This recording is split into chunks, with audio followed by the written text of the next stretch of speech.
আরণ্যক ছোটুর সাথে মন্দিরে এসে দেখে মন্দিরের দরজা বন্ধ। সেটা দেখে আরণ্যক ছোটুকে বলে, আমি যদি মহাদেবের মূর্তি বানিয়ে সেই মূর্তিতে পুজো করি তাহলে হবে না? ছোটু বলে, তুই ঈশ্বরে বিশ্বাস না করলেও আমি ঈশ্বরে বিশ্বাস করি। ঈশ্বর সব জায়গায় আছে, তুই মূর্তি বানা। এরপর আরণ্যক সেখানে একটা দোকানে এসে বলে, ঠাকুর মশাই কখন আসবে, পুজো কখন শুরু হবে?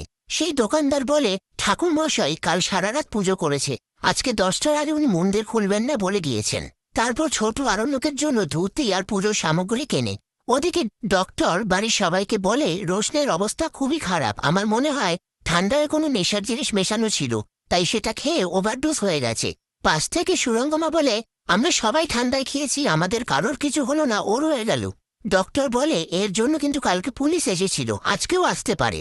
এসব কথা শুনে তনুশ্রী ডক্টরকে বলে, ও হলো আমাদের বাড়ির মেয়ে, ওর জন্য আমরা সবাই এখানে পড়ে আছি, বুঝতেই পারছেন আমাদের অবস্থাটা।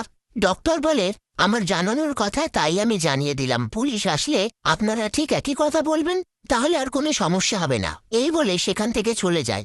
এদিকে আরণ্যক ভক্তি দিয়ে নিজে হাতে মাটি দিয়ে শিবের মূর্তি তৈরি করে। সেটা দেখে আশেপাশে সবাই বলে, ভক্তি দিয়ে কি সুন্দর মহাদেবের মূর্তি বানিয়েছে। ওর মনে হয় স্ত্রী অসুস্থ, তাই ও বাবার মাথায় ছুয়ানো ফুল নিয়ে যাবে। এরপর ঠাকুর মশাই আরণ্যককে বলে, কি হয় উনি আপনার? পাশ থেকে ছোট বলে, ওর পরম আত্মীয়, ওর স্ত্রী। তারপর পুজো শুরু হয়ে যায়। সেই মুহূর্তে গরিমা, সুরঙ্গমা, জাহ্নবী আর তনুশ্রী সেখানে আসে। আর আরণ্যককে মন্দিরের বাইরে পুজো করতে দেখে সবাই অবাক হয়ে যায়। আর গরিমা আরণ্যক বলে চিৎকার করে উঠে, কিন্তু আরণ্যক কোনো সাড়া শব্দ দেয় না।